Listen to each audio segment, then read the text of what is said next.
Assalamualaikum warahmatullahi wabarakatuh. Perkenalkan, saya Sri Sulastri dari SMK PGRI 01 Semarang.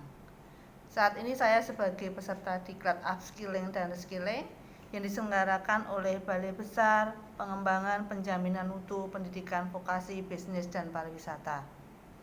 Di sini saya akan menayangkan video untuk pengelolaan arsip. Silakan dilihat videonya.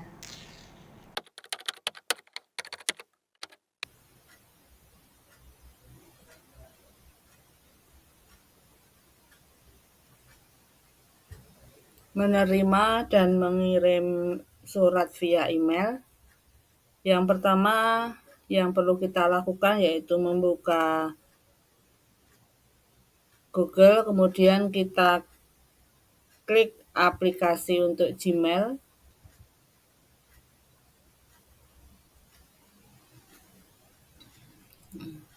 Kemudian kita pilih kotak masuk. Di sini sudah terlihat beberapa surat masuk yang belum dibaca. 1, 2, 3, 4, 5, 6, ada lebih dari 6, ada 10 surat masuk yang belum kita baca. Kemudian kita memilih salah satu surat yang akan diproses hari ini.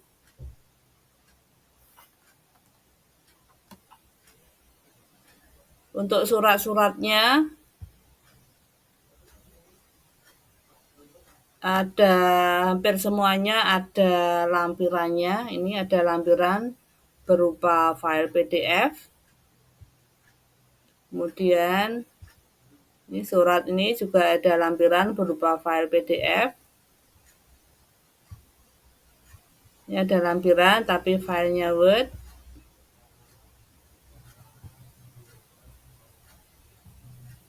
Ini juga ada lampiran satu surat dalam bentuk PDF. Kita pilih surat yang akan kita proses.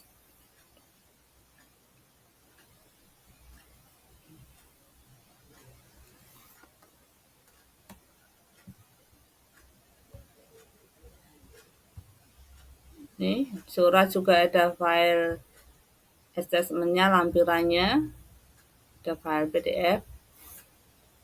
Kemudian kita akan membuat surat balasan dalam Microsoft Word dengan mengirimkan fitur balas. Yang pertama, kita siapkan terlebih dahulu surat dalam bentuk file Word.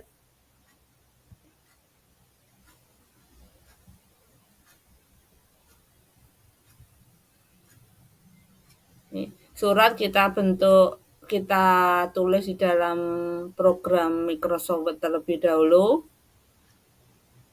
Kemudian apabila sudah ada tanda tangan, sudah ada stempel, surat ini kita convert menjadi bentuk PDF sebelum kita kirim. Sudah surat siap, kemudian kita kembali ke Gmail. Kita pilih surat yang akan kita balas.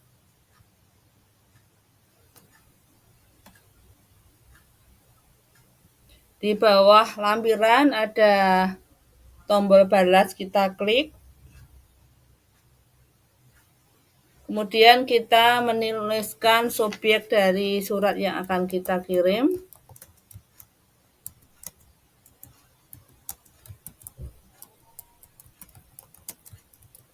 Konfirmasi pesanan.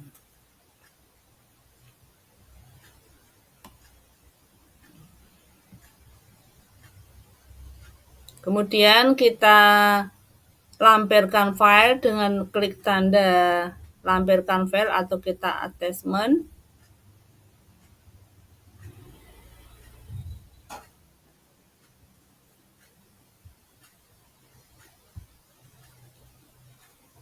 Kita klik open. Apabila di sini sudah berwarna biru, menandakan surat itu sudah berada di email. Kemudian yang terakhir kita klik kirim. Kemudian untuk mengecek kita klik terkirim. Nanti ini sudah ada notifikasi bahwa surat sudah terkirim ke alamat yang kita tuju.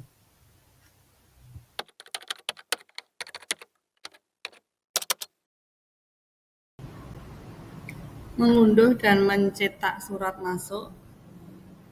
Kita buka email kita.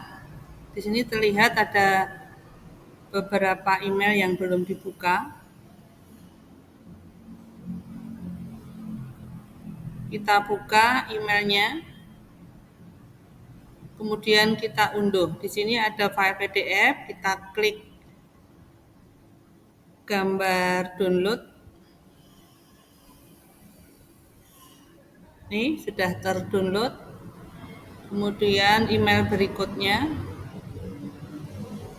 kita klik lagi gambar download.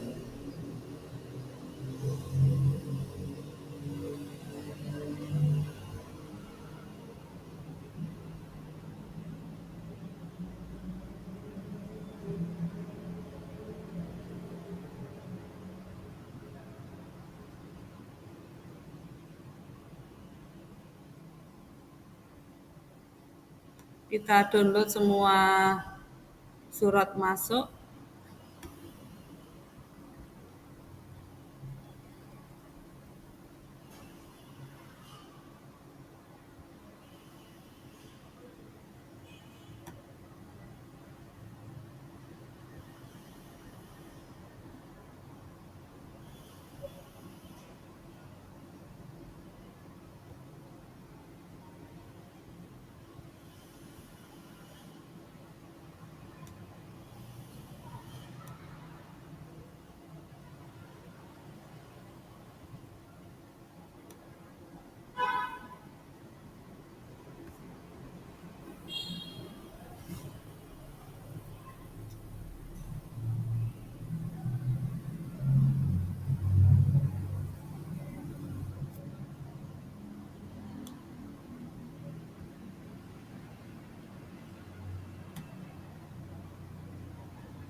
Ada 10 surat masuk, kita unduh semuanya.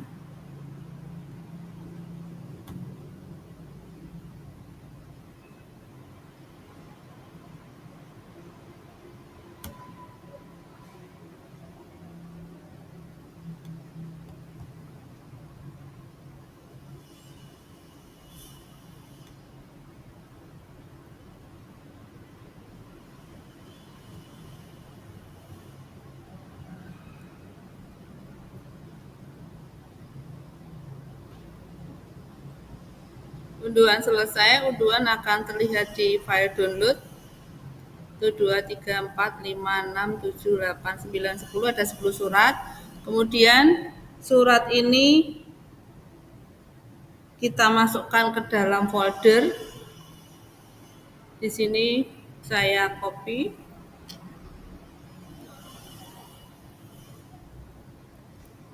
Semua surat masuk. Saya masukkan ke dalam folder surat masuk.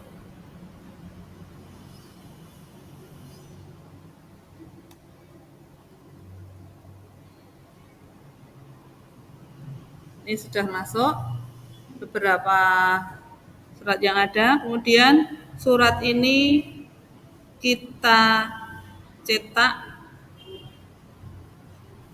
untuk backup hard copy manual.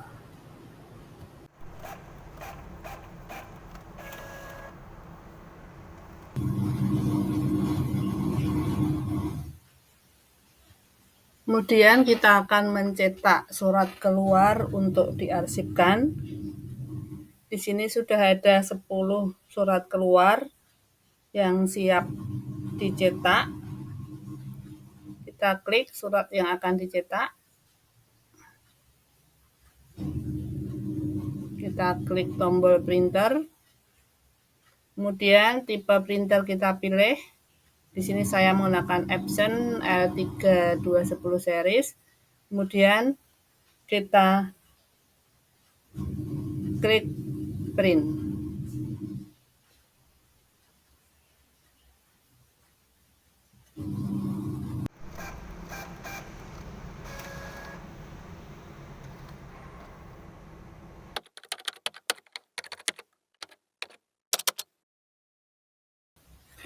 Berikutnya mencatat semua surat masuk dan surat keluar pada buku agenda.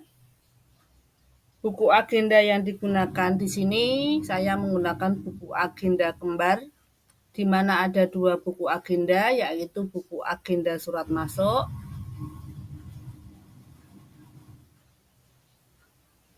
kemudian satunya buku agenda surat keluar.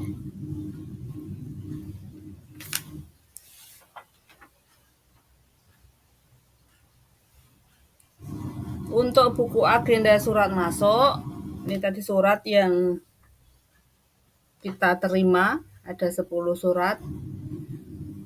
Untuk pencatatan tanggal terima secara kronologis, urut dari surat yang kita terima terlebih dahulu. Misalnya ini tanggal terima tanggal 3 Juli, terima dari Glamful Event Company on Ersit Road 251 Singapura. Tanggal surat 1 Juli, nomor surat 011 HTGE 7 2024 perihal Exhibition Participation Offer. Ini contoh untuk pencatatan surat masuk, di mana tanggal terima surat itu 2 hari sesudah tanggal surat. Dan terlihat di sini untuk tanggal terima itu pencatatan sudah secara kronologis, urut dari tanggal yang terdahulu dicatat. Kemudian untuk surat keluar,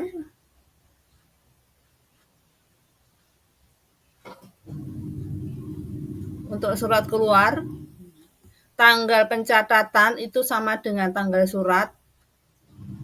Tanggal pencatatan sama dengan tanggal surat dan secara kronologis. Dengan patokan di sini susunan tanggal surat itu dicatat paling terakhir, maka nomor surat keluar adalah sama dengan nomor pada buku agenda surat keluar. Ini sudah secara kronologis untuk tanggal surat, nomor surat juga sudah urut dari nomor yang terkecil, dari nomor 101, 102, sampai 110. Ini untuk pencatatan surat keluar.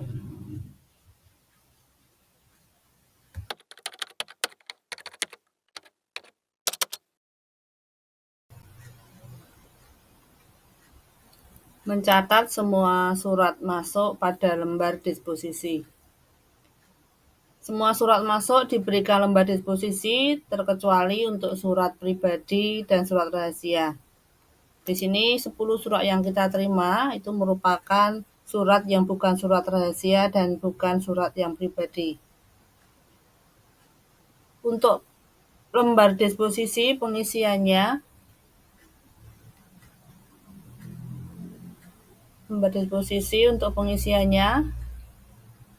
misalnya ini ada surat yang pertama yang kita terima melalui email dari Glamful Event Company, surat dalam bahasa Inggris, kita masukkan ke dalam disposisi.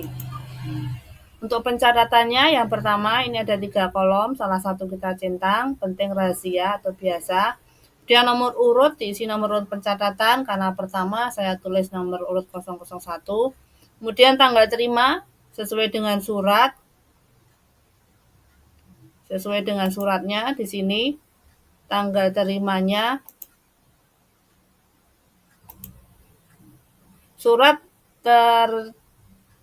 tertanggal 1 Juli, diterima 2 hari sesudah tanggal surat, berarti kita isikan di sini kolom tanggal 3 Juli. Kemudian tanggal penyelesaian begitu juga, ditulis 3 Juli, berarti surat ini dikerjakan dengan cepat. Cara pengisian. Kemudian ini pengisiannya. Pengisian lembar disposisi menggunakan 3 lembar kertas rangkap. Yang pertama ini warna putih, yang kedua ini warna merah muda, dan yang ketiga warna kuning. Lembar putih yang pertama itu sebagai disposisi asli. warna merah dan kuning sebagai tindasannya. Jadi menggunakan kertas NCR. Selama surat ini dalam proses penyelesaian, lembar disposisi warna putih atau asli itu tetap menempel pada suratnya. Sedangkan warna merah, lembar yang kedua, dan kuning diambil tiap bagian yang dituju dalam disposisi. Kemudian apabila surat ini sudah selesai diproses, lembar disposisi yang warna putih ini nanti dilepas, kemudian dijadikan satu, disimpan di unit pengolah atau di unit kearsipan. 10 surat masuk yang saya terima, ini sudah saya catat ke dalam lembar disposisi, masing-masing rangkap 3. Surat yang pertama, surat yang kedua, surat ketiga, surat keempat, surat kelima, surat keenam,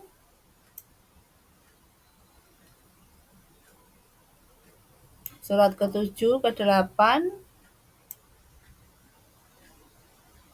dan yang terakhir surat ke-9 dan 10.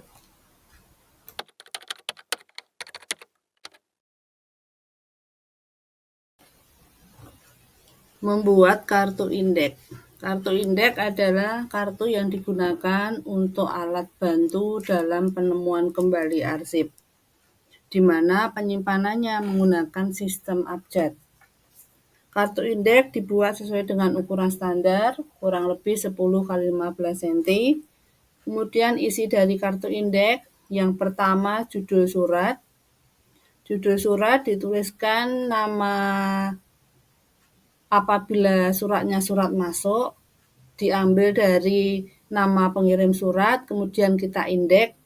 Apabila suratnya dari surat keluar, kita ambil dari nama yang dikirimi, kemudian kita indeks. Dari judul surat, kita ambil 2 huruf pertama, yang nama yang sudah diindeks, dijadikan sebagai kode dari kartu indeks. Kemudian bagian yang kedua yaitu nomor surat, ketiga tanggal surat, keempat perihal surat, yang terakhir yaitu kode surat. Kode surat berdasarkan sistem penyimpanan yang digunakan. Sistem penyimpanan yang digunakan di sini yaitu sistem Sobiek, sehingga kode suratnya ini sesuai dengan daftar klasifikasi surat. Kartu indeks dibuat satu surat satu kartu indeks, sehingga apabila kita menyimpan 20 surat, akan ada 20 kartu indeks. 1, 2,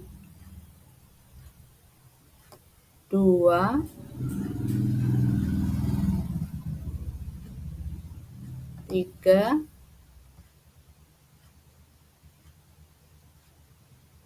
4, 5, 6, 7, 8, 9, 10, 11, 12, 13, 14, 15, 16, 17, 18, 19, 20. Kemudian penyimpanan kartu indeks disimpan di dalam laci kartu indeks atau yang sering disebut dengan kardek. Penyimpanannya menggunakan sistem abjad, di mana sekali lagi abjad diambil dari judul surat, nama pengirim surat atau nama yang dikirimi, dan diindeks.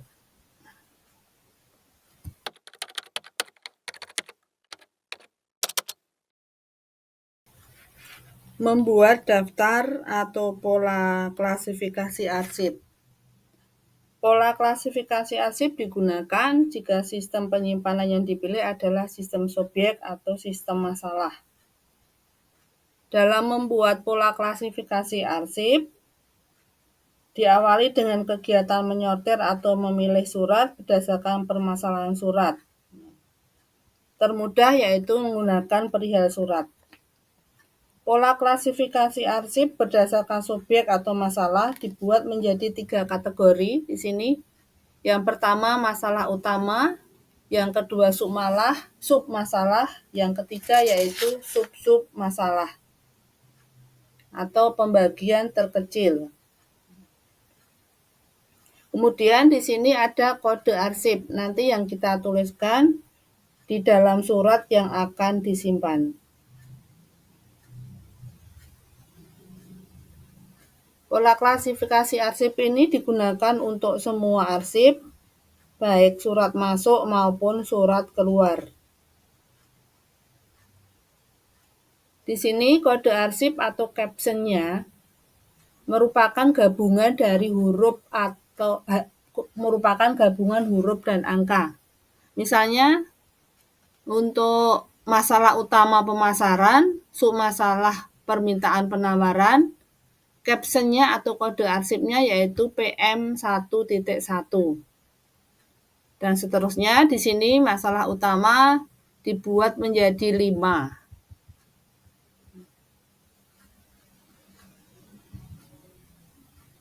Sampai yang terakhir pembagian sub-sub masalah ada lain-lain.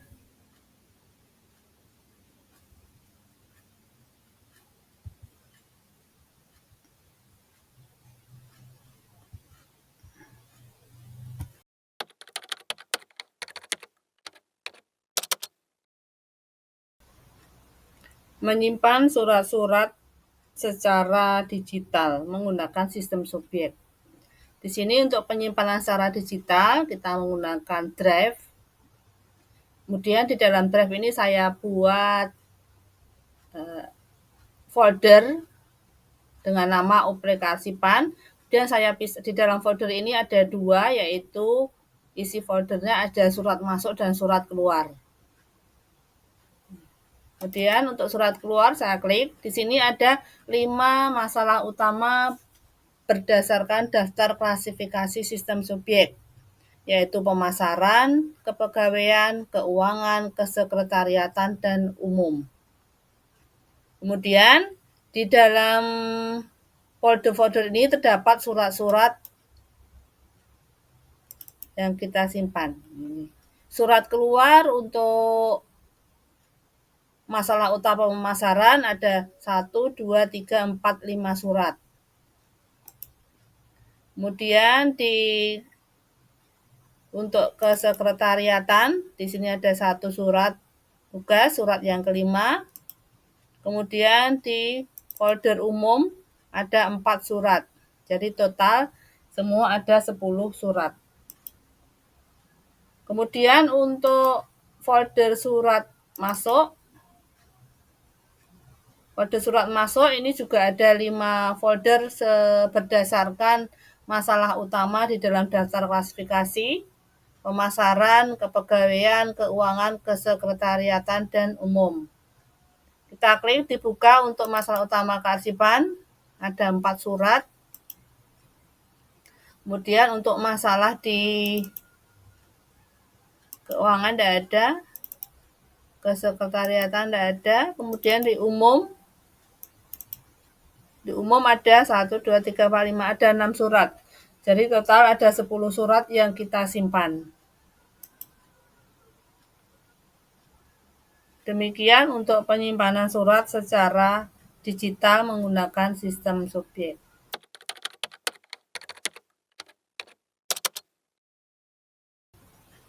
Menyimpan surat-surat secara manual menggunakan sistem subjek.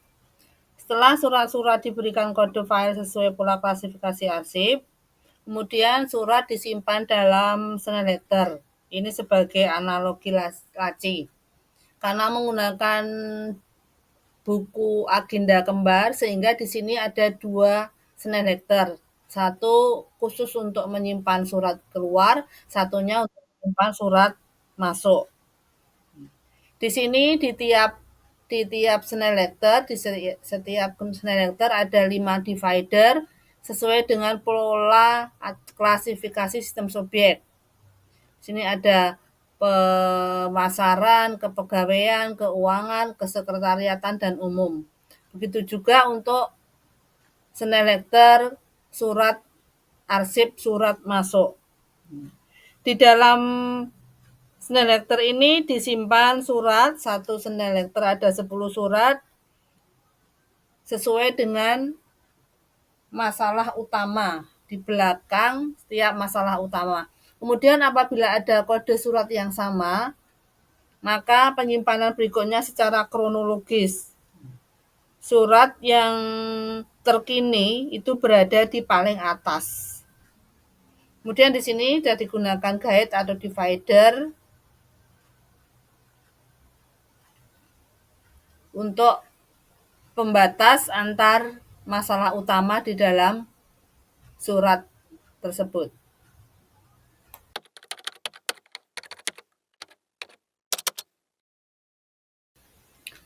Menerapkan prosedur K3 perkantoran pada penyimpanan arsip manual dan digital.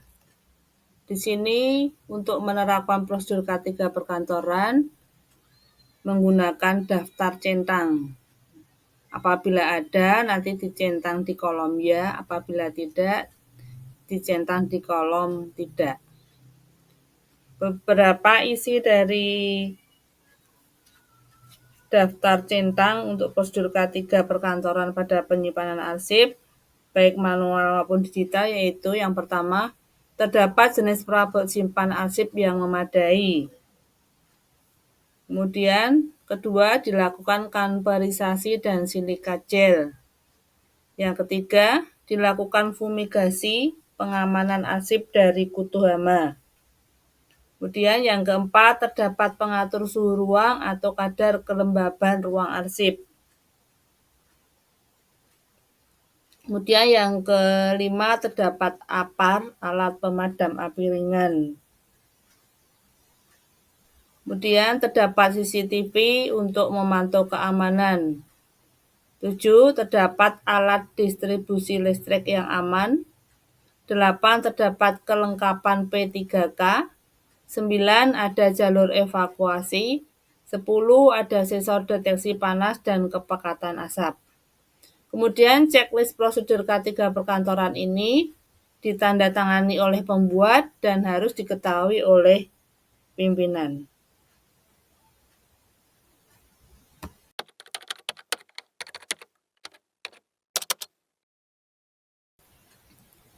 Meminimalisir usaha tindakan pencurian atas arsip manual dan digital. Di sini dengan membuat daftar centang untuk meminimalisir usaha tindakan pencurian. Dibedakan menjadi dua, yang pertama arsip manual, yang kedua arsip digital. Untuk arsip manual, beberapa penerapan prosedur keamanannya yang pertama, menggunakan sistem penguncian pada ruangan dan lemari arsip. Yang kedua, menggunakan bon pinjam arsip untuk peminjaman. Yang ketiga, dipasang CCTV di tempat penyimpanan. Kemudian, kolomnya ada dua, dicentang sudah dilakukan atau belum dilakukan. Daftar centang ini ditandatangani oleh pembuat, kemudian juga ditandatangani oleh pimpinan. Yang kedua yaitu checklist penerapan prosedur keamanan untuk meminimalisir pencurian pengelolaan arsip untuk arsip elektronik atau arsip digital. Beberapa tindakan yang perlu dilakukan ada 3. Yang pertama, menggunakan sistem lock atau password pada komputer, folder, atau file arsip. Yang kedua, membuat backup data arsip untuk arsip penting atau vital. Kemudian yang ketiga, menggunakan aplikasi penyimpanan tertentu sesuai SOP organisasi.